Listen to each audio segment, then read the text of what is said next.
يا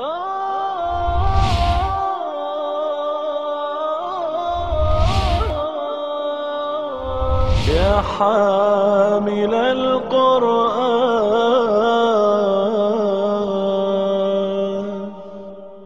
اعوذ باللہ من الشیطان الرجیم.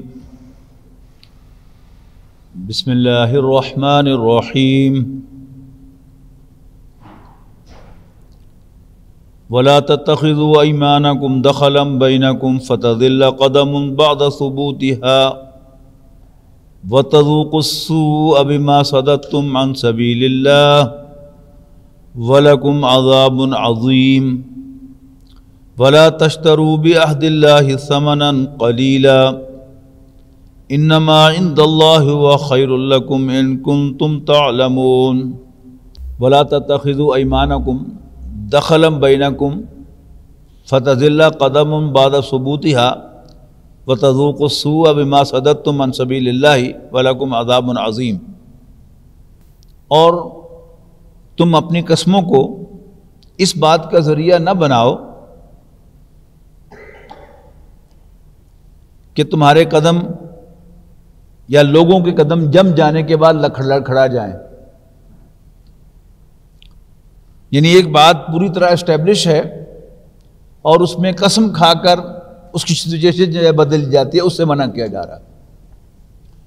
ہم سب جانتے ہیں کہ بہت سے معاملات، بہت سے ایشوز عدالت میں بھی اور آؤٹ آف کورٹ بھی ایسے ہوتے ہیں کہ جن میں ایک اسٹیبلشڈ فیکٹ ہوتی ہے لیکن قسم کھا کر اس کو مروڑ دیا جاتا ہے، توڑ دیا جاتا ہے اور اس سے کوئی اور ڈیسیجن جو ہے وہ حاصل کر لیا جاتا ہے. یعنی کوئی فریق جو ہے وہ بڑے یقین کے ساتھ سمجھتا ہے کہ ایسا ہوا ہے، لیکن دوسرا فریق قسم کھاتا ہے کہ نہیں یہ ہے، تو اس کے پورے جمع قدم کو وہ لڑکھڑا دیتا ہے. اور عام طور پر یہ کس لیے ہوتا ہے؟ کوئی فائدہ اٹھانے کے لیے.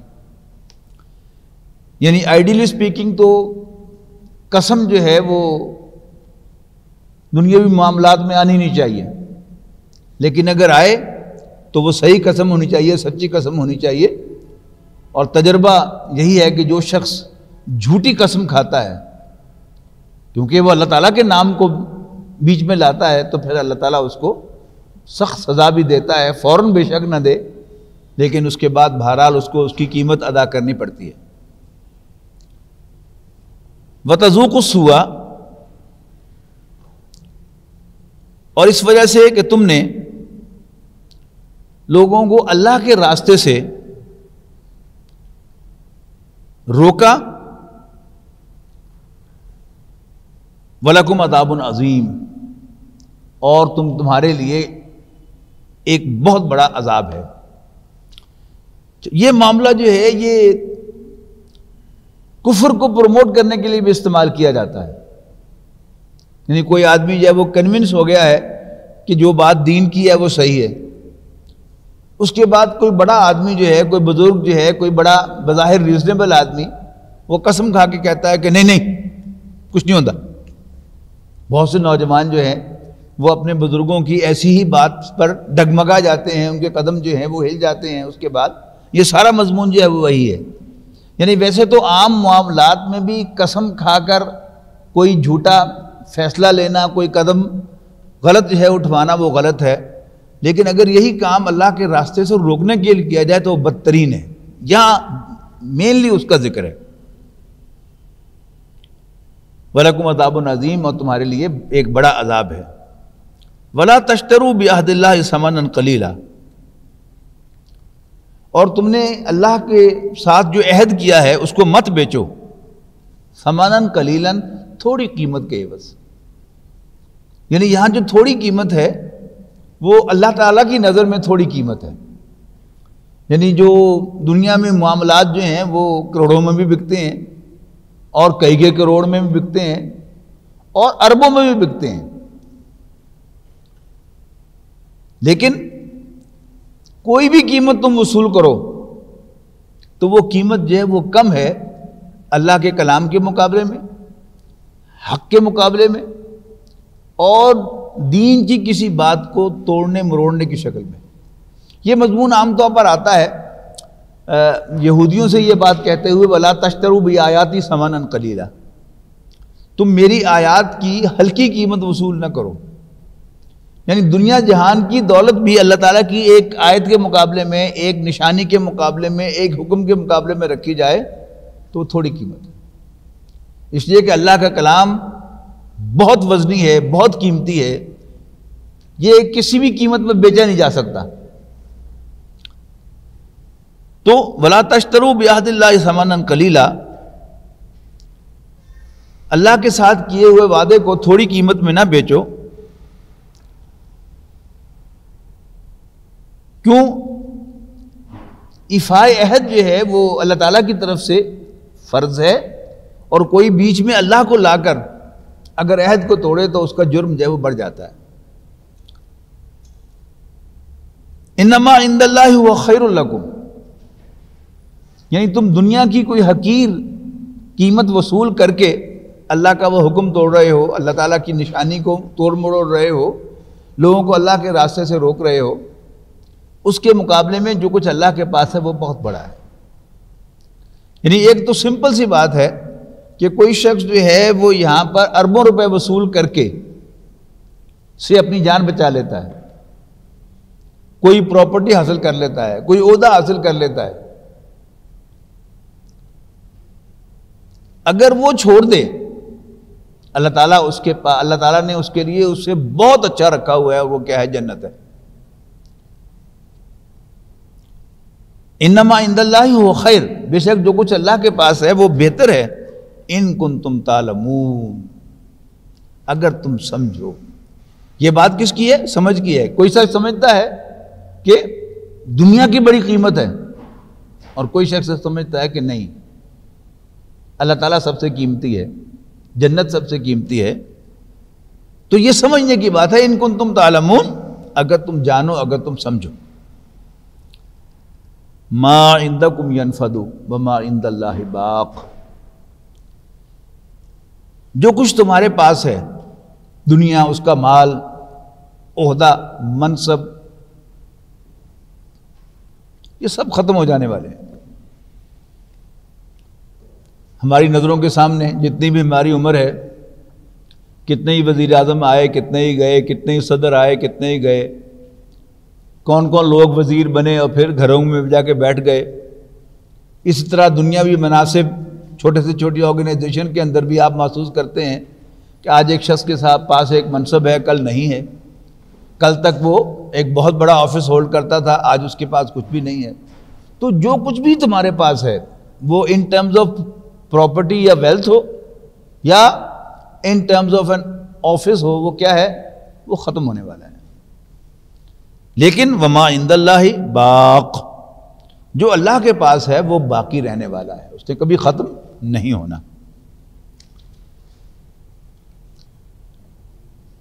وَلَنَجْزِيَنَّ الَّذِينَ صَبَرُوا أَجْرَهُمْ بِأَحْسَنِ مَا كَانُوا يَعْمَلُونَ، اور ہم جن لوگوں نے صبر کیا، یعنی جھیلا اور برداشت کیا، ہم انہیں لازماً بدلہ دے کر رہیں گے ان کے صبر کا، ان کے جھیلنے اور برداشت کرنے کا. بِأَحْسَنِ مَا كَانُوا يَعْمَلُونَ، ان کے عملوں میں سے بہترین عملوں کے لحاظ سے. یعنی یہ آپ اسی طرح سمجھیں کہ ایک ورلڈ کپ ہوا تھا کرکٹ کا، جس میں پاکستان نے وہ جیتا تھا جو ورلڈ کپ.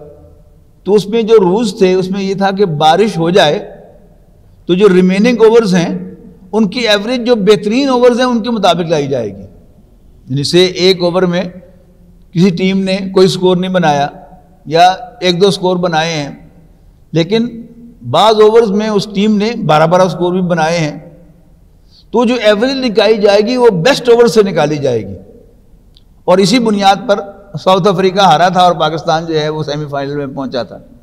تو اللہ تعالیٰ کے ہاں بھی کوئی ایسی ہے جب اللہ تعالیٰ مہربانی کرنے پہ آتا ہے تو اصل میں دو چیزیں جو ہیں عام طور پر ہم اس کو مکس اپ کر دیتے ہیں. عدل کیا ہے؟ عدل ہے ظلم کا نہ کرنا. ظلم کیا ہوتا ہے؟ حق تلفی. تو کسی کی حق تلفی تو نہ ہو، لیکن کسی کو نواز دینا یہ دوسرے کی حق تلفی نہیں ہے. یعنی ایک آدمی کو اس کو پورا حق ملا ہے اور دوسرے سے دینے والا خوش ہے تو اس کو اس کے حصے سے زائد دے دے تو یہ عدل کے خلاف نہیں ہے. تو اللہ تعالیٰ بار بار واضح کرتا ہے کہ میں زیادتی کرنے والا نہیں ہوں، لیکن جس سے اللہ تعالیٰ خوش ہو جائے تو پھر اللہ تعالیٰ کے لیے کوئی پابندی نہیں ہے، کوئی رکاوٹ نہیں ہے کہ تو وہ اس کو دے نہیں سکتا، جیسے چاہے دے. وہ کوئی بھی ذریعہ بنا سکتا ہے، وہ کسی آدمی کی نیت سے راضی ہو جائے. بلکہ بعض احادیث سے ایسا تاثر ملتا ہے کہ بعض لوگوں کا حساب پیش ہوگا اور ان کے اعمال جو ہیں وہ اللہ تعالیٰ کہے گا کہ وہ تم نے پورا حساب نہیں رکھا ہوا اس کا، حالانکہ سارے عمل جو تھے وہ موجود ہوتے ہیں. تو اللہ تعالیٰ کہے گا وہ کچھ اور بھی اس کا حساب ہے جو میرے پاس ہے. اور وہ حساب کیا ہوگا کہ اس کی کوئی نیت، اس کا کوئی ارادہ، اس کی کوئی اللہ تعالیٰ کے ساتھ ذاتی تعلق ایسا ہے، اللہ تعالیٰ اس کو بھی لا کے شامل کرے گا اور اس کا پردہ جھک جائے گا نیکیوں کا اور وہ جنت پہ چلا جائے گا. تو یہ کیا ہے؟ یہ اللہ تعالیٰ کی مہربانیاں ہیں. تو یہاں کیا کہا جا رہا ہے کہ وَلَنَجْزِيَنَّهُمُ الَّذِينَ صَبَرُوا، اور ہم لازماً صبر کرنے والوں کو بدلہ عطا کریں گے، اجرہم ان کے اجروں کا، ان کے اعمال کا، بِأَحْسَنِ مَا كَانُوا يَعْمَلُونَ. دو ترجمے اس کے ممکن ہیں، یعنی کہ ان کے عملوں سے بھی اچھا بدلہ، اور دوسرا کیا ہے؟ ان کے جو بہترین اعمال ہیں ان کے لحاظ سے بدلہ. من عمل صالحا من ذکر او انثی، جو کوئی بھی نیک عمل کرے گا، یہ صالحا نکرہ ہے تو جو کوئی بھی کوئی نیک عمل کرے گا، من ذکر او انثی، خواہ وہ مرد ہو یا عورت، وہو مومن، شرط کیا ہے کہ وہ صاحب ایمان ہو، ایمان والا ہو، تو اس کا چھوٹے سے چھوٹا عمل بھی اللہ تعالیٰ کے ہاں محفوظ ہوگا. تو من عمل صالحا من ذکر و انثی وہو مومن، تو جو کوئی بھی کوئی نیک عمل کرے گا مردوں میں سے یا عورتوں میں سے، نہیں مرد ہو یا عورت، وہو مومن، بشرطے کہ وہ مومن ہو، فلنحیینہ حیاتا طیبۃ، تو ہم اس کو دنیا میں بھی پاک اور آرام کی زندگی عطا کریں گے. وَلَنَجْزِيَنَّهُمْ أَجْرَهُمْ بِأَحْسَنِ مَا كَانُوا يَعْمَلُونَ، اور ہم انہیں لازماً بدلہ دیں گے آخرت میں ان کے اعمال کا، بِأَحْسَنِ مَا كَانُوا يَعْمَلُونَ، ان کی پرفارمنس سے بہتر یا ان کے بہترین اعمال کی بنیاد پر. یہ دونوں ترجمے کیے گئے ہیں. فَإِذَا قَرَأْتَ الْقُرْآنَ، اے نبی صلی اللہ علیہ وسلم جب بھی آپ قرآن پڑھیں، فَاسْتَعِذْ بِاللَّهِ مِنَ الشَّيْطَانِ الرَّجِيمِ، تو شیطان مردود سے اللہ کی پناہ ضرور مانگ لیا کریں. یہ بڑی حیران کن آیت ہے. یعنی ہمارے اوپر شیطان کا حملہ ہونا اور ہمیں اللہ تعالیٰ کی پروٹیکشن حاصل کرنا، یہ تو سمجھ میں آتی ہے. لیکن نبی اکرم صلی اللہ علیہ وسلم کو واحد کے صیغے میں حکم دیا جا رہا ہے کہ جب بھی آپ قرآن پڑھیں شیطان مردود کے مقابلے میں اللہ تعالیٰ کی پروٹیکشن ضرور حاصل کریں. اور اسی سے آپ اندازہ لگائیں کہ اگر نبی اکرم صلی اللہ علیہ وسلم کو تعوذ کی ضرورت تھی، اللہ تعالیٰ کی پروٹیکشن حاصل کرنے کی ضرورت تھی، تو پھر مجھے اور آپ کو تو اس سے کئی گنا زیادہ اللہ تعالیٰ کی پروٹیکشن کی ضرورت ہے. اللہ تعالیٰ اگر میری حفاظت کرے گا تب میں قرآن مجید پڑھتے ہوئے ہدایت پر رہوں گا، ورنہ شیطان کو اللہ تعالیٰ نے ایکسیس دی ہے، وہ قرآن مجید پڑھتے ہوئے مجھے ایسے ڈائیورٹ کرے گا ہدایت سے کہ بظاہر میں سمجھوں گا کہ میں قرآن مجید کی ڈائریکشن میں چل رہا ہوں، لیکن حقیقتاً میں قرآن مجید کا راستہ چھوڑ کر کسی اور راستے پر چل نکلوں گا اور مجھے پتہ بھی نہیں چلے گا. اِنَّهُ لَيْسَ لَهُ سُلْطَانٌ، بات یہ ہے کہ شیطان کے پاس کوئی اتھارٹی نہیں ہے، شیطان کے پاس کوئی اتھارٹی نہیں ہے. عَلَى الَّذِينَ آمَنُوا، ایمان والوں پر، وَعَلَىٰ رَبِّهِمْ يَتَوَكَّلُونَ، ان لوگوں پر جو ایمان لاتے ہیں اور اچھے عمل کرتے ہیں. یعنی صاحب ایمان جو ہے وہ اللہ تعالیٰ کی پروٹیکشن میں آ جاتا ہے. جو اللہ تعالیٰ کو مانتا ہے، اللہ پر بھروسہ کرتا ہے، اللہ تعالیٰ سے راستہ پوچھتا ہے، تو اللہ تعالیٰ اس کو پروٹیکٹ کرتا ہے اور اللہ پر بھروسہ کرتا ہے. اس کے بعد فرمایا انما سلطانہ علی الذین یتولونہ،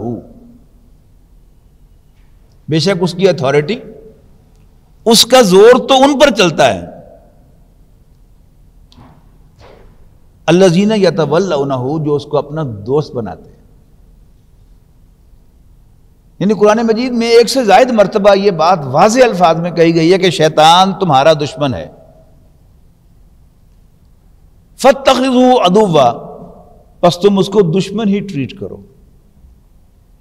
جس کو انسان سمجھتا ہے کہ یہ میرا دشمن ہے اور اس کو دشمن کی طرح ٹریٹ کرتا ہے، واجبی سی مثال کے طور پر ایک شخص محسوس کرتا ہے کسی ادارے کے اندر فلاں شخص جو ہے یہ میرا دشمن ہے. اب اس ادارے میں رہنا ہے تو سلام دعا لینا کیا ہے، وہ اس کی ایک مجبوری ہے، لیکن سلام دعا سے زیادہ اس کو اپنے قریب نہیں آنے دیتا. لیکن اگر یہ بات جاننے کے باوجود کہ یہ میرا دشمن ہے وہ اس کے ساتھ پیار کی پینگیں بڑھائے گا تو پھر انڈرسٹوڈ بات ہے کہ نتیجہ کیا نکلے گا، He will have to pay for it. تو قرآن مجید بار بار یہ کہتا ہے کہ شیطان تمہارا دشمن ہے، اس کو دشمن ٹریٹ کرو. پھر مزید بات کیا ہے کہ شیطان بڑا طاقتور ہے، اس کو تمہارے پر اتھارٹی تو کوئی نہیں، لیکن بہرحال وہ دائیں بائیں سے آگے سے پیچھے سے تم پر حملہ آور ہو سکتا ہے. لہذا اللہ تعالیٰ سے پروٹیکشن طلب کرتے رہو، اللہ تعالیٰ سے پناہ طلب کرتے رہو تاکہ شیطان تم پر اوور پاور نہ کر سکے، تم پر اوور کم نہ کر سکے. یہ ہے سارا کا ساری بات کا خلاصہ کہ انما سلطانہ علی الذین یتولونہ، اس کا زور چلے گا ان لوگوں پر جو اس سے دوستی کریں گے، اس کو اپنا سمجھیں گے، اس کو دل دیں گے. والذین ہم بہ مشرکون، اور ان پر چلے گا جو اللہ تعالیٰ کے ساتھ شریک بناتے ہیں. یعنی اوپر کیا تھا، جو ایمان رکھتے ہیں اور اللہ پر بھروسہ کرتے ہیں ان پر شیطان کا زور نہیں چلتا. کن پر چلے گا؟ کہ جو اس کو دوست بناتے ہیں. عام طور پر انسان شیطان کو دوست بناتا ہے یہ ایزیوم کرتے ہوئے کہ یہ میرے کام آئے گا. دشمن تو اگرچہ ہے لیکن کیا ہے، مجبوری ہے، یہ میرے کام آئے گا. اگر انسان کا یہ سارا کا سارا بھروسہ اللہ تعالیٰ پر ہو جائے کہ اللہ میرے کام آئے گا، یہ کون ہے؟ اگر اللہ تعالیٰ مجھے کوئی فیور دینا چاہے گا تو دنیا کی کوئی طاقت اس فیور کو روک نہیں سکتی. اور اگر اللہ تعالیٰ نے میرے خلاف لکھا ہے کچھ کہ اسے یہ چیز نہ ملے تو دنیا کی کوئی طاقت مجھے دے نہیں سکتی. یہ اتنا اہم سبق ہے ہمارا کہ نبی اکرم صلی اللہ علیہ وسلم نے اس بات کی یاد دہانی کو اپنے مستقل معمولات میں شامل کیا. اور نماز کے بعد جو اذکار کیے جاتے ہیں تھوڑی سی بلند آواز سے، ان میں ایک ذکر کیا ہے، اللہم لا مانع لما اعطیت. اے اللہ جو تو دے کو روکنے والا نہیں، جو تو دے اسے کوئی روکنے والا نہیں، ولا معطی لما منعت، اور جسے تو روک دے وہ کوئی عطا نہیں کر سکتا، اور کسی بڑے کی بڑائی تیرے سامنے کوئی حیثیت نہیں رکھتی. جب انسان کو یہ سبق یاد رہے گا کہ جو اللہ تعالیٰ مجھے دینے کا فیصلہ کر دے وہ کوئی روک نہیں سکتا. یہی ہوتا ہے نا انسان کا کاروبار کے اندر، ملازمت کے اندر، کہ انسان سمجھتا ہے کہ جی ہے تو خطرناک بندہ پر لوڑے میں تھوڑی جی ہو دی کہ اگر وہ درمیان کھڑا ہو جائے گا تو میں نے وہ پروموشن نہیں لبنی، یا یہ فلاں میری ترقی نہیں ہونی، یا کوئی بزنس مین ہے وہ سمجھتا ہے کہ پھر مجھے وہ ڈیل نہیں ہونی میری. وہ اللہ پر بھروسہ کرے، دشمن کو دشمن ہی سمجھنا چاہیے، اسی میں عافیت ہے. اور پھر وہ گیپ کیسے فل ہوگا کہ جو انسان کے دل میں بات آ رہی ہے کہ اگر یہ مجھے فیور نہیں دے گا تو میرا فلاں کام رک جائے گا. وہ انسان سارا کا سامنا اللہ پر بھروسہ کرے کہ اللہ میرے لیے خیر ہوگا تو مجھے ضرور دے گا، اور جب اللہ تعالیٰ میرے حق میں لکھ دے گا تو دنیا کی کوئی طاقت اسے روک نہیں سکتی. تو انما سلطانہ علی الذین یتولونہ والذین ہم بہ مشرکون، اور یہی شرک ہے، یعنی اللہ تعالیٰ کے سوا کسی اور کو کارساز سمجھنا بھی شرک ہے. وَإِذَا بَدَّلْنَا آیَةً مَكَانَ آیَةٍ وَاللَّهُ أَعْلَمُ بِمَا يُنَزِّلُ، اور جب ہم کسی آیت کو کسی دوسری آیت سے ریپلیس کرتے ہیں، تبدیل کرتے ہیں، ہے نا قرآن مجید میں پہلے ایک حکم آیا پھر اس کے بعد پھر دوسرا حکم آیا، پہلا حکم منسوخ ہو گیا. مثال کے طور پر شروع میں فرمایا کہ تم میں سے جب کسی کو موت آئے تو اسے چاہیے کہ وہ اپنے والدین کے حق میں اور اپنے عزیز و اقارب کے حق میں وصیت کرے. اس کے بعد جب وراثت کا قانون آ گیا تو یہ آیت منسوخ ہو گئی، تلاوت میں باقی رہی لیکن اس کا عمل جو تھا منسوخ ہو گیا۔ اب اللہ تعالیٰ کے مستقل احکام آ گئے کہ اگر والدین زندہ ہوں تو ان کا یہ حصہ، ماں کا اتنا، باپ کا اتنا، ٹھیک ہے جی، بیوی اس کا اتنا، پھر اولاد کا ایک دو کے فرق کے ساتھ بیٹے اور بیٹیوں کا حصہ، یہ سب چیزیں جو ہیں وہ کیا ہے، جب طے ہو گئی تو پھر وہ وصیت جو ہے وہ ضروری نہیں رہی، لیکن پروویژن رہی 1/3 میں وصیت کرنے کی۔ لیکن جو وراثت میں حقدار ہیں ان کے حق میں وصیت نہیں کی جا سکتی، یہ چیزیں ساری طے ہو گئی۔ تو اس پر قریش نے، کافروں نے حضور صلی اللہ علیہ وسلم پر الزام لگایا کہ دیکھو اگر یہ اللہ کا کلام ہوتا قرآن مجید تو پھر اللہ تعالیٰ کو تو سب پتہ ہے، پھر یہ احکام تبدیل کیوں ہوتے ہیں؟ آج یہ حکم ہے، پھر پتہ چلتا ہے کہ نہیں یہ حکم ٹھیک نہیں، یہ حکم ٹھیک ہے۔ اس کا مطلب ہے کہ محمد صلی اللہ علیہ وسلم خود یہ کلام بنا کے لاتے ہیں اور پھر تجربے سے سیکھتے ہیں کہ نہیں ایسے نہیں، ایسے نہیں، ایسے۔ اب اس کا جواب دیا جا رہا ہے واللہ عالم بما ينزل، اللہ تو خوب جانتا ہے کہ کیا نازل کرے، اور اس پر وہ یعنی یہ انہی کا کلام ہے کہ واللہ عالم بما ينزل، اللہ کو تو پتہ ہے کہ کیا نازل کرنا ہے۔ قالوا انما انت مفتر، اور یوں وہ رسول اللہ صلی اللہ علیہ وسلم کو جھوٹ گھڑنے والا، جھوٹ باندھنے والا قرار دیتے ہیں۔ بل اکثرهم لا يعلمون، لیکن اکثر لوگ نہیں جانتے۔ اب جواب دیا جا رہا ہے قل نزلہ روح القدس من ربک، اے نبی کہہ دو کہ اس کو نازل فرمایا ہے روح القدس نے، یعنی جبرائیل نے، تیرے رب کی جانب سے، بالحق، سچ، ٹھیک، لیثبت الذین آمنوا، تاکہ وہ اس کے ذریعے سے لوگوں کے دلوں کو جمائے۔ یعنی انیشلی اللہ تعالیٰ نے سخت احکام نہیں دیے، مثلا اسی کی مثال دوسری یاد آئی، شراب اور جوا۔ سورہ بقرہ میں یعنی غزوہ بدر سے پہلے حکم کیا ہے کہ یہ آپ سے پوچھتے ہیں شراب اور جوئے کے بارے میں، کہو کہ ان میں برائی بھی ہے اور کچھ لوگوں کے فائدے بھی ہیں، لیکن اس کی برائی اس کے فائدے سے بڑی ہوئی ہے۔ اشارہ آ گیا کہ اچھا نہیں، لیکن بہرحال الاؤڈ ہے۔ پھر سورہ نساء میں آیت آئی کہ جب تم نشے کی حالت میں ہو تو نماز کے قریب نہ جاؤ، نماز کے دوران بیان ہو گئی۔ پھر سورہ مائدہ میں فائنل حکم آیا کہ ان سے باز رہو، باز آتے ہو کہ نہیں آتے؟ انما الخمر والمیسر والانصاب والازلام رجس من عمل الشیطان فاجتنبوہ، کہ شراب، جوا اور پانسے کے تیر یہ سب کیا ہیں؟ نجس ہیں، ناپاک ہیں اور شیطانوں کے کام ہیں، شیطان کے کام ہیں، لہذا ان سے اجتناب کرو۔ اور پھر فرمایا باز آتے ہو کہ نہیں آتے؟ ہل انتم منتہون۔ یہ کیا ہے؟ یہ گریجول اللہ تعالیٰ کے احکام نازل ہوئے ہیں لوگوں کی نفسیات کو سامنے رکھتے ہوئے، تاکہ لوگوں کے ایمان والوں کے دلوں کو جمائے، وَهُدًى وَبُشْرًى لِلْمُسْلِمِينَ، اور یہ مسلمانوں کے لیے ہدایت اور بشارت بن جائے۔ وَلَقَدْ نَعْلَمُ أَنَّهُمْ يَقُولُونَ إِنَّمَا يُعَلِّمُهُ بَشَرٌ۔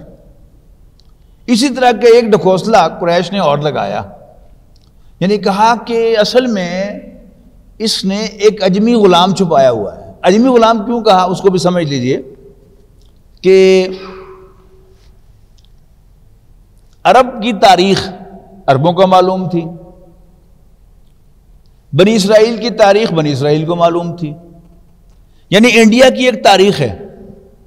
ہم میں سے کوئی تھوڑا بہت بھی جانتا ہو علم تو اس کو پتا ہے کہ یہاں مغلیہ خاندان نے حکومت کی ہے، پھر ظہیر الدین بابر کا نام سنا ہوا ہے، جہانگیر کا نام سنا ہوا ہے، شاہ جہاں کا نام سنا ہوا ہے، پھر یہ جی ٹی روڈ کی بات ہوتی ہے تو شیر شاہ سوری کا نام جو ہے وہ بھی ہمیں پتہ ہے، اسی طرح سراج الدولہ کا نام ہم نے سنا ہوا ہے، محمود غزنوی کا نام ہم نے سنا ہوا ہے، غوری کا نام ہم نے سنا ہوا ہے۔ تو یہ کیا ہے؟ یہ انڈیا کی تاریخ ہے، لیکن ایسا کوئی نام بھی کسی غیر انڈین کو معلوم نہیں ہوگا۔ کیوں؟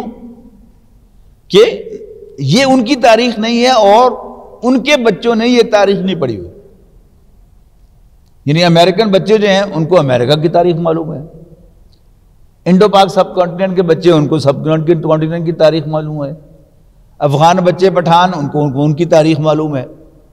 اب قرآن مجید جو ہے یہ اکثر بنی اسرائیل کی خبریں دے رہا ہے، بڑی تفصیل کے ساتھ دے رہا ہے. یعنی حضرت موسیٰ علیہ السلام کی کہانی، یہ ساری ڈیٹیلز عربوں کو معلوم نہیں تھی، لیکن قرآن مجید بیان کر رہا ہے. تو اب انہوں نے ماننا جو نہیں، یعنی یہ بات انہوں نے طے کی ہے کہ حضور صلی اللہ علیہ وسلم کو اللہ کا رسول نہیں ماننا، جبکہ یہ سب غیب کی خبریں، یعنی بنی اسرائیل کی تاریخ عربوں کے لیے کیا یہ غیب کی خبریں ہیں، لیکن حضور بڑی یقین کے ساتھ بیان کر رہے ہیں. اس پر یہ ہوتا ہے عام دنیا میں بھی، بعض لوگ ہوتے ہیں بڑے شارپ قسم کے، وہ ایک ایسا ڈھکوسلا بیچ میں لے کے آتے ہیں کہ جس میں انسان جو ہے سمجھ ہوتا ہے ہاں شاید کچھ ایسا ہی ہوا ہوگا. ایک انہوں نے ڈھکوسلا یہ لگایا کہ انہوں نے ایک اجمی غلام چھپایا ہوا ہے، نظر تو کچھ نہیں آ رہا. حضور صلی اللہ علیہ وسلم کہیں چوری چھپے انہوں نے چھپایا ہوا ہے، اس کے پاس سیکریٹلی جا کے اس کو ملتے ہیں اور اس سے ڈکٹیشن لے لیتے ہیں اور پھر ہمارے اوپر آ کر دھونس جماتے ہیں اپنے علم کی. یہ ہے وہ الزام جس کو یہاں بیان کیا جا رہا ہے کہ وَلَقَدْ نَعْلَمُ، ہمیں خوب معلوم ہے، أَنَّهُمْ يَقُولُونَ کہ یہ کہتے ہیں، إِنَّمَا يُعْلِمُهُ بَشَرٌ کہ اس کو ایک شخص تعلیم دیتا ہے. لِسَانُ الَّذِي يُلْحِدُونَ إِلَيْهِ جس کی نسبت وہ کرتے ہیں حضور صلی اللہ علیہ وسلم کے معلم کی حیثیت سے، اعجمیٌ وہ اجمی ہے، عربی نہیں ہے. تبھی تو وہ بنی اسرائیل کے واقعات انہیں بتا رہا ہے، اور حضرت نوح علیہ السلام، حضرت ہود علیہ السلام، حضرت صالح علیہ السلام، ان کی ساری کہانیاں جو ہے ان کو سنا رہا ہے. اس کا مطلب ہے کہ وہ عربی نہیں ہے، وہ اجمی ہے. جبکہ لسان الذی یلحدون الیہ اعجمی وہذا لسان عربی مبین کہ جس شخص کی طرف یہ منسوب کر رہے ہیں اس کی زبان غیر عربی ہے، اجمی زبان ہے اس کی، جبکہ یہ قرآن وہذا اس قرآن کی زبان لسان عربی مبین بڑی واضح اور فصیح عربی زبان ہے کہ جو عام آدمی نہیں بول سکتا. کوئی کسی لینگویج میں پی ایچ ڈی بھی کر لے، فرض کیجئے کوئی آدمی پنجابی میں پی ایچ ڈی کر لے، وہ ہمارے ان پڑھ آدمی جیسی پنجابی بھی کبھی نہیں بول سکتا پی ایچ ڈی کر کے. اس کی میں مثال پہلے بھی شاید آپ کو دی تھی کہ لاہور میں قرآن اکیڈمی لاہور میں کچھ عرصہ جب میں تعلیم کے لیے گیا ہوا تھا وہاں، تو میری فیملی بھی وہاں تھی، تو وہاں پر ایک کراچی سے آئی ہوئی فیملی بھی تھی جو ناظم اعلیٰ تھے وہاں پر. تو ایک دفعہ انہوں نے کہیں جانا تھا تو ان کا بچہ آ کر پتیلا دے گیا میری بیوی کو کہ جی ہم ذرا جا رہے ہیں شہر کسی جگہ، تو دودھ والا آئے گا تو آپ کے ہاں بھی وہی دودھ دیتا ہے تو ہمارا اس سے کب دودھ بھی لے لیں. تو شام کو جب لوگ وہ واپس آئے تو وہ ان کا بچہ آیا، اس نے بیل بجائی. میری بیوی نے پوچھا کون؟ انہوں نے کہا آنٹی میں اسامہ ہوں، آپ نے دودھ ہمارے لے لیا؟ تو میری بیوی نے کہا کہ ہاں ٹھہرو میں لا کے دیتی ہوں. تو میری بیوی نے دودھ لے کر باقاعدہ اس کو کاٹ کے تو اس کو فریج میں رکھ دیا ہوا تھا. تو آیا تو اس نے آ کر وہ لے کر پتیلا تو ڈھکنا اٹھا کے دیکھا تو کہتا ہے آنٹی کھلا دیا؟ اسی اور جتنا مزید زور لا اسی ابالے دیندے رہے ہیں. اب پڑھا ہوا ہم نے بھی ہے کہ کھولانا جو ہے یہ جوش دینا ہے، دودھ کو ابالنا ہے، لیکن ہم یہ لفظ استعمال نہیں کرتے. اس کی میں آپ اپنی مثال دیتا ہوں کہ ظاہر ہے کہ انگریزی میں as long as, as soon as, یہ محاورے سارے پڑے ہوئے تھے، کبھی استعمال نہیں کیا تھا. جب میں کچھ عرصہ برطانیہ میں رہا تو پھر پہلی دفعہ میں نے زندگی میں شاید ایز سون ایز یا ایز لانگ ایز استعمال کیا، اس سے پہلے کبھی استعمال نہیں کیا تھا. سو مچ سو کہ ہمیشہ میں رسول اللہ کا ترجمہ میسنجر آف اللہ کرتا تھا، اللہ میسنجر کبھی نہیں کیا تھا. اب انگریز جو ہے امریکن نہیں، جو امریکہ میں لوگ رہتے ہیں وہ ہماری ایسے ہی بولتے ہیں انگریزی، لیکن برطانیہ کے لوگ ان کی زبان سے وہ میسنجر آف اللہ نہیں کہے گا، اللہ میسنجر کہے گا. لیکن اب ان دونوں کو آپ کمپیئر کر کے دیکھیں تو اللہ میسنجر کہنے میں جو حسن ہے وہ میسنجر آف اللہ کہنے میں مزہ ہی نہیں ہے. تو یہ ہوتی ہے فصاحت و بلاغت کہ جو اصلی زبان، جس کی اصلی زبان مادری زبان ہے، وہ جو زبان بولے گا، جو محاورہ بولے گا، پڑھنے لکھنے والا کبھی وہ محاورہ نہیں بول سکتا، خواہ اس نے ڈبل پی ایچ ڈی کی ہوئی ہو. تو لسان الذی یلحدون الیہ اعجمی کہ مگر جس کی تعلیم کی نسبت کرتے ہیں اس کی زبان تو اجمی ہے. وہذا لسان عربی مبین جبکہ یہ یعنی قرآن مجید یہ واضح کھلی عربی زبان میں ہے. یقیناً وہ لوگ جو اللہ کی آیات پر ایمان نہیں رکھتے، لا یہدیہم اللہ، اللہ تعالیٰ ان کو کبھی ڈائریکٹ نہیں کرے گا، کبھی راستہ نہیں دکھائے گا. وَلَهُمْ عَذَابٌ علیم، اور ان کے لیے ایک پینفل عذاب ہے، دردناک عذاب ہے. یعنی قرآن مجید سے ہدایت حاصل کرنے کے لیے اس پر ایمان رکھنا ضروری ہے. یعنی اس کو آپ اللہ کا کلام نہ مانیں تو اس سے آپ کو انفارمیشن تو مل سکتی ہے لیکن ہدایت نہیں مل سکتی. آپ کو یہ بھی پتہ چلے گا کہ یہ کام بھی اچھا ہے، یہ کام بھی اچھا ہے، یہ کام بھی اچھا ہے، یہ کام بھی برا ہے، یہ کام بھی برا ہے، یہ کام بھی برا ہے. لیکن اچھا کام بالفعل کر سکنا یہ کیا ہے؟ یہ اللہ تعالیٰ کی ہدایت سے ہوتا ہے. اور برائی سے بالفعل بچنا یہ بھی اللہ تعالیٰ کی ہدایت سے ہوتا ہے. تو ہم اس کو اللہ کا کلام مانیں گے تو اللہ تعالیٰ پھر ہمیں ہدایت سے نوازے گا. صرف معلومات حاصل نہیں ہوں گی، ہمیں ہدایت ملے گی. وَلَهُمْ عَذَابٌ عَلِيمٌ، ان کے لیے ایک دردناک عذاب ہے. انما یفتر الکذب الذین لا یؤمنون بآیات اللہ، یقیناً اللہ پر جھوٹ تو وہی لوگ باندھتے ہیں الذین لا یؤمنون بآیات اللہ، جو اللہ تعالیٰ کی آیات پر ایمان نہیں رکھتے. وَأُولَٰئِکَ هُمُ الْکاذِبُونَ، اور وہی جھوٹے ہیں. من کفر باللہ من بعد ایمانہ، اور جو کوئی اللہ کا انکار کرے اللہ کو مان لینے کے بعد. یہ اصل میں کیا ہے؟ وہ ہے کہ آپ اس ماحول میں چلے جائیں کہ جب صحابہ کرام پر تشدد ہو رہا تھا. صحابہ کرام پر تشدد ہو رہا کس بات کا؟ کہ تم محمد کا انکار کرو صلی اللہ علیہ وسلم. اس میں کیا ہوا کہ حضرت یاسر، حضرت سمیہ، یہ دونوں میاں بیوی تھے. یہ مکے کے رہنے والے نہیں تھے، کسی کی امان میں تھے، وہاں پر رہتے تھے. اور وہ حلیف تھا ابو جہل کا، لہذا ابو جہل کو ان پر اختیار تھا. تو اس نے حضرت سمیہ کو بھی قتل کیا بیٹے کے سامنے، اور ان کو توہین بھی کی ان کی. اور حضرت یاسر کو جو قتل کیا وہ بہت بھیانک قتل تھا کہ 4 اس نے طاقتور اونٹ منگائے اور ان کے ساتھ ایک بازو، دوسرے کے ساتھ دوسرا بازو، اور تیسرے اونٹ کے ساتھ ایک پاؤں، اور چوتھے اونٹ سے دوسرا پاؤں باندھا. اور بیک وقت اونٹوں کو اپوزٹ ڈائریکشن میں ہانک دیا تو جس سے زندہ جسم کے ٹکڑے ہو گئے. اور سامنے درخت کے ساتھ باندھا ہوا تھا عمار ابن یاسر کو. اب یہاں پر اس موقع پر آ کر حضرت عمار ابن یاسر کی یعنی یوں سمجھے کہ ہمت جواب دے گئی، چوک ہو گئی. تو انہوں نے پھر کلمہ کفر زبان سے کہہ دیا جان بچانے کے لیے. اور جب کہہ بیٹھے تو پھر بڑی شرمندگی ہوئی کہ یہ میں کیا کر بیٹھا. ہوتا ہے نا کہ انسان جب کیفیت ہوتی ہے خاص تو اس وقت تو انسان کرتا ہے، لیکن جو ہی ٹھنڈا ہوتا ہے پھر انسان کو احساس ہوتا ہے کہ یہ میرے بنا سیدھے حضور صلی اللہ علیہ وسلم کی خدمت میں حاضر ہو کہ اللہ کے رسول میں ایسا کر بیٹھا ہوں. آپ نے پوچھا کہ تمہارا دل تو ایمان پر مطمئن تھا نا؟ اس نے کہا ہاں ٹھیک ہے، پھر کوئی بات نہیں. اب اس کو ایکسپلین کیا جا رہا ہے، بڑا خوبصورت مقام ہے.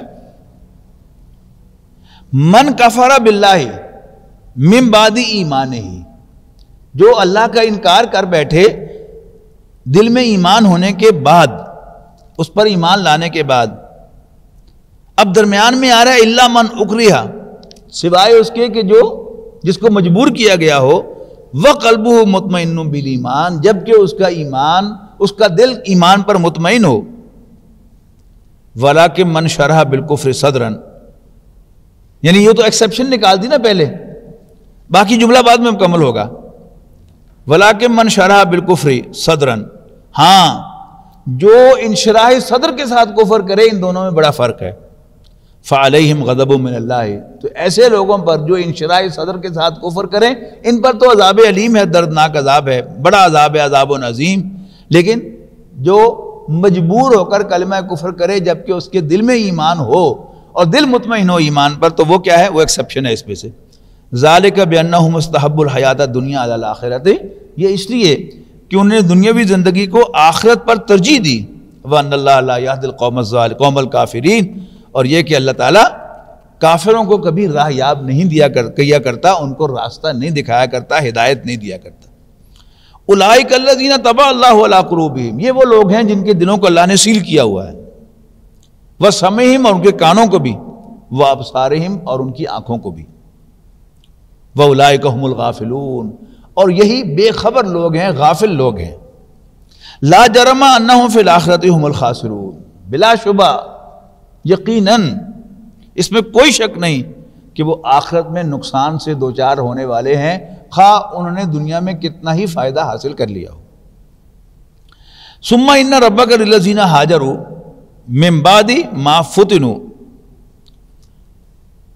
پھر جن لوگوں نے بھی، یہ بعد میں آگے جملہ مکمل ہوگا، ثم ان ربک للذین، پھر وہ لوگ کہ جن لوگوں نے ہجرت کی من بعد ما فتنوا، اس کے بعد کہ وہ فتنے میں مبتلا کیے گئے، آزمائش میں ڈالے گئے، ثم جاہدوا وصبروا، پھر انہوں نے جہاد کیا اور صبر کیا، ان ربک من بعدھا لغفور رحیم، یعنی دوبارہ وہ کہہ کر ان ربک، اوپر بھی آیا تھا نا ثم ان ربک، تو اس طرح یہ انداز یہ ہوتا ہے کہ ایک بات جو ہے وہ انسان کہتا ہے اور پھر درمیان میں روک کر جو ایکسیپشن ہوتی ہے اس کو بیان کر لیتا ہے۔ ثم ان ربک، پھر آپ کا رب ان لوگوں کے لیے جو ہجرت کریں، یعنی سب کچھ چھوڑا، یہاں تک کہ گھر بار بھی چھوڑ دیا۔ دونوں ہجرتیں اس میں شامل ہیں، ہجرت حبشہ بھی اور ہجرت مدینہ بھی۔ گھر بار تو چھوڑا نا دونوں نے، کس کے لیے چھوڑا؟ ایمان کے لیے چھوڑا۔ تو ان ربک للذین ہاجروا من بعد ما فتنوا، پھر ان لوگوں کے لیے جو ایذا میں ڈالے گئے اور انہوں نے وطن بھی چھوڑ دیا اس کے بعد کہ ان کو تکلیف میں ڈالا گیا تھا، ثم جاہدوا وصبروا، پھر انہوں نے جہاد کیا اللہ کے راستے میں اور ہر تکلیف برداشت کی، صبر کیا، ان ربک من بعدھا لغفور رحیم، تو یقیناً اس کے بعد ان کا رب ان پر بڑا مہربان ہے، بخشنے والا، رحم فرمانے والا ہے۔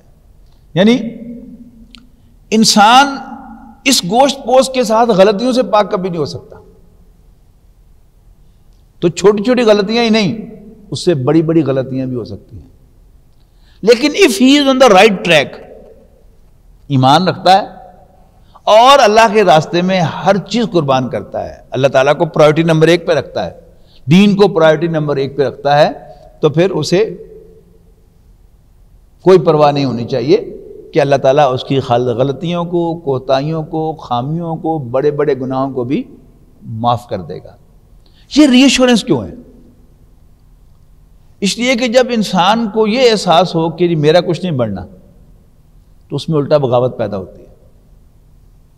یہ جتنے بڑے بڑے ڈکیت ہیں یا بڑے بڑے جو مجرمین ہیں، اگر آپ ان کا پروفائل کہیں ملے یا آپ اس کو پڑھیں تو ہوتا کیا ہے کہ کبھی کسی خاص موقع پر ان سے کوئی بڑا گناہ سرزد ہوتا ہے، کوئی بندہ قتل ہو گیا، اب پولیس ان کے پیچھے ہے ان کو پکڑنے کے لیے، اب ان کو پتا ہے کہ پھڑے گیا تو پھانسی چڑھ جانا، تو اس وقت پھر وہ کیا ہے، وہ کہتا ہے چلو جتنے ایک کے صحیح اور بھی 4 کر لیے، پھر وہ ہوتے ہوتے ایک فن بن جاتا ہے ان کا، ایک مزہ بن جاتا ہے، ایک کریز بن جاتا ہے بندے مارنا۔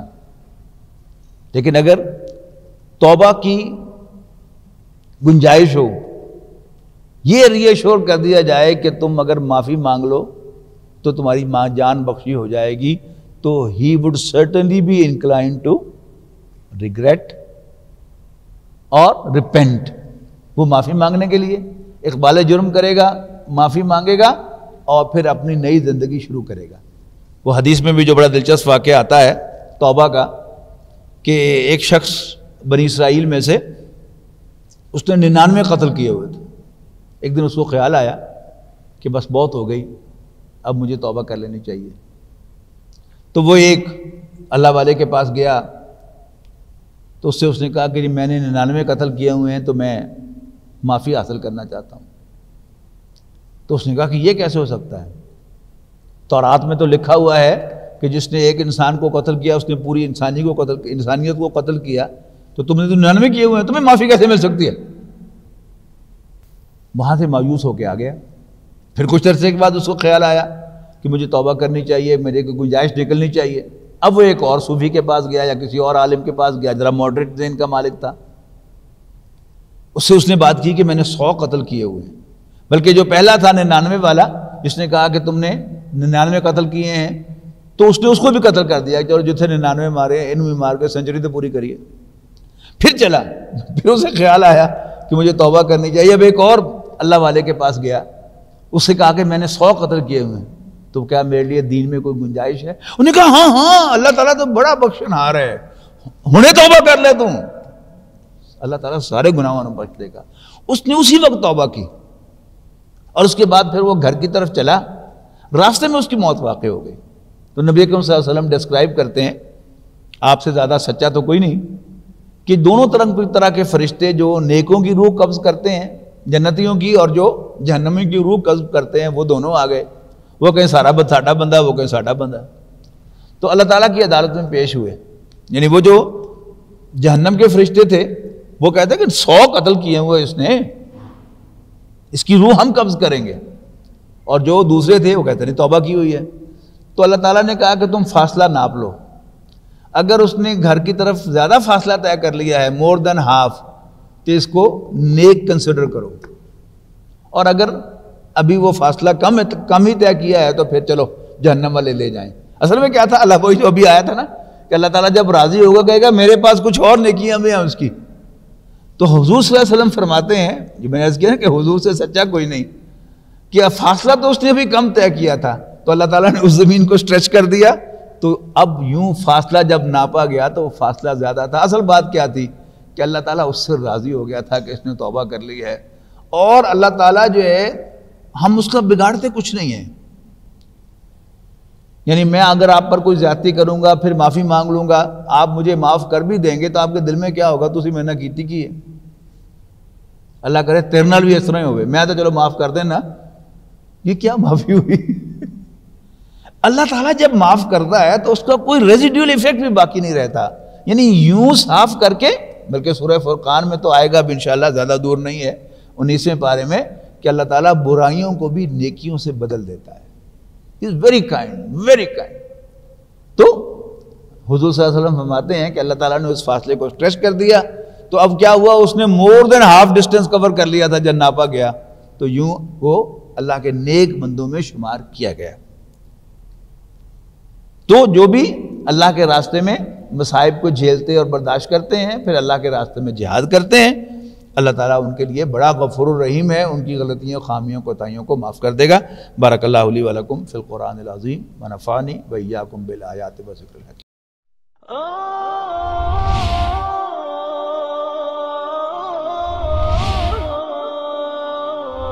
يا حامل القرآن